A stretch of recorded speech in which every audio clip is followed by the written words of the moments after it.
Hey guys, what is up and welcome to a very special League of Legends video. So there have been a lot of talks about a Critical Strike Zed build and I've been getting a lot of requests from many people asking me to play it and to give you guys my thoughts on it and just whether or not it's really good. And well, that's the purpose of this video. I'll be talking about the 100% Critical Strike Zed build, where I'll also talk about 2 Critical Strike Zed builds that you can do. They're pretty much the same thing, they just replace one item. So before we get right into it, I want to give a quick special shout out to Professor Milk. I mean, even before he made his vid talking about Zed and the 100% crit build, which is the one I use in this video, there have been a lot of talks about crit Zed builds, but his video is kind of what brought it back to my attention and made me want to try it for myself. So in his video, he's kind of joking around with the Zed build, but I really want to put it to the test and find out if it's actually a really good build or not. So here you'll be seeing 2 different gameplays. The first one is going to be with the Triforce and the second one is going to be without a Triforce and replacing it with the Youmuu's. But with all that stuff out of the way, let's go into the positives. So after trying out this crit Zed build, I have to say I'm kind of pleasantly surprised. It's better than I thought it would be. And the main reason is the fact that the snowball potential of this build is insanely high. And for people that have been really following me, they know that I'm not a huge fan of Triforce on Zed because I truly think that the stats this item provides for the gold that it costs aren't very efficient for Zed. And even now I still kind of think this is true, but I have to say Triforce on Zed is stronger than I thought it would be. It could be because the item really is just too strong and it gives you way too many battle stats, and the building into it is also really nice because it has 3 different components. But overall I have to say it's a lot better than I thought it would be. The dueling power with this build is also quite insane, especially as you get ramping up. You start getting the actual items that you want, for instance the Infinity Edge, the Phantom Dancers, and building up the crit chance. I mean, it's really going to be super difficult for many champions to outduel a Zed, except for maybe a Fiora, a Jax, or a Tryndamere who have some ways to counter his auto attacks. But if you're going in on the die for the enemy's squishy, if they don't have a Q assess, 1 or 2 auto attacks and they're dead to the death mark, but even if they finally get the Q assess, they'll probably still die to 2 or 3 auto attacks. Another part that sort of surprised me, because I honestly expected it to be really bad, was the fact that his laning phase with this build really isn't all that bad either. Since you usually want to rush a Triforce first with this item, that obviously means that you can't go for the items you really want first, so a Brutalizer or a Cutlass. And you're kind of forced to get the Phage as the first item as you slowly build your Triforce.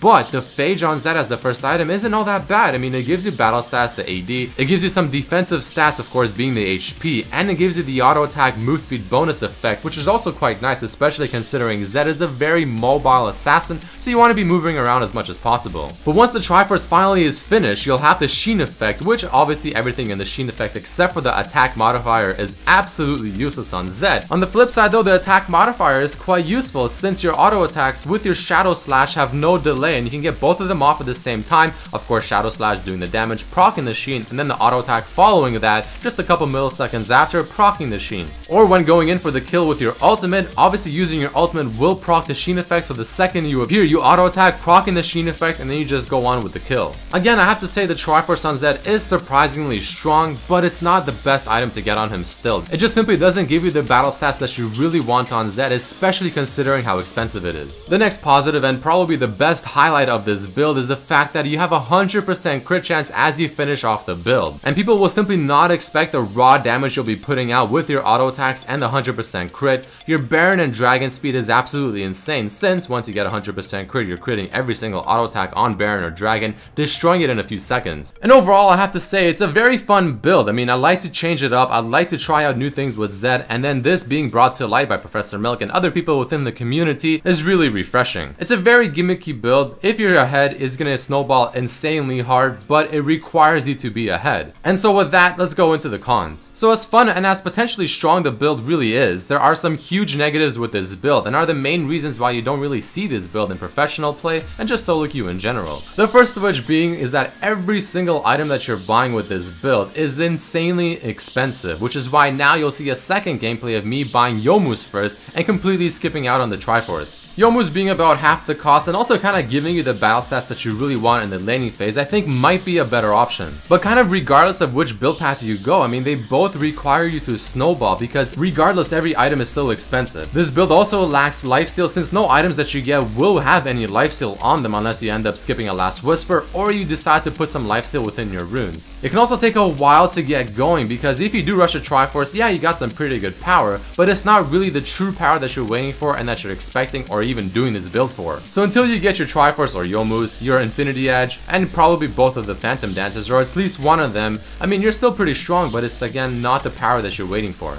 And at the end of the day, it really is just an insanely risky and extremely gimmicky build. Very high risk, but also very high reward. So I'm sure most of you want to know exactly what items do you build. Well, the first one where you get a Triforce is you rush a Triforce, follow that up with an Infinity Edge if you're snowballing really hard, or you can get the Lucidity boots or +5 boots after the Triforce instead, and then get the Infinity Edge. Then you want the 2 Phantom Dancers and top it off with the Last Whisper. I put a few items in the other options area just in case you decide, you know what, I don't want the Last Whisper. I'd rather have some lifesteal from the Blade of the Rune King or the BT, or maybe some defensive stats. But regardless, the first 5 items, the Triforce, i.e. boots, 2 Phantom Dancers, are absolutely core. But like I said, there's also a second build that I made, which is, I mean, more or less the same thing, but it's just replacing the Triforce with the Youmuu's, but other than that, there is no difference. Both still give you the 100% crit chance, it's just that the Youmuu's is much cheaper, and still gives you extremely solid battle stats. And it's an item that most Zed players should be much more comfortable playing with. Or if you're just simply really against the idea of getting a Triforce on Zed, then this is the build you want to go for. My Zed runes are actually unchanged, and this is the page I run if I'm up against an AP mid laner.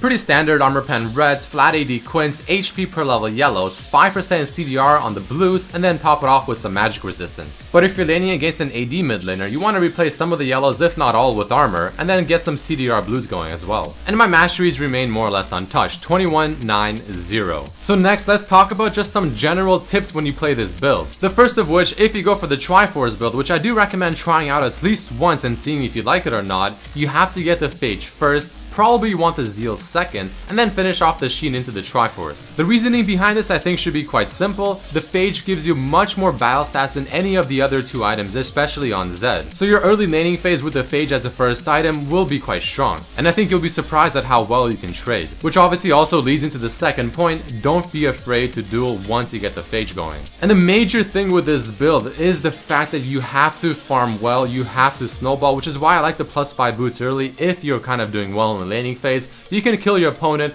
push in the lane, and then start roaming up or down, maybe in the jungle, and looking for more kills. You have to be very active around the map, and you cannot fall behind. If you do, you're gonna have a very tough time getting your items, and if you don't have your items with this build, you're not gonna be really doing a whole lot. I mean, you'll still probably be somewhat effective and useful, but the whole point of this build is to get those items as soon as possible and get the 100% crit chance going. As you're gonna see here on the Soraka, absolutely destroyed. And I even almost killed the Vayne here with just one simple ultimate auto attack E. And do not forget that the Shadow Slash with the Sheen effect from the Triforce also synergize quite well together. So the final rating I'm going to give to this build is going to be a 5 out of 10. A very mediocre average kind of build where if you get ahead, yeah, you're going to be really strong, but it requires you to get ahead, and if you don't, you're going to be falling behind quite often. I mean, this build is extremely risky while also buying an item that I don't really think is that good on Zed because of the stats it offers and the gold it costs. So at the end of the day, I still recommend going the very standard, consistent Zed build, going for the Borg, the Youmuu's, the Last Whisper, and then maybe an Infinity Edge after that, or whatever the case may be.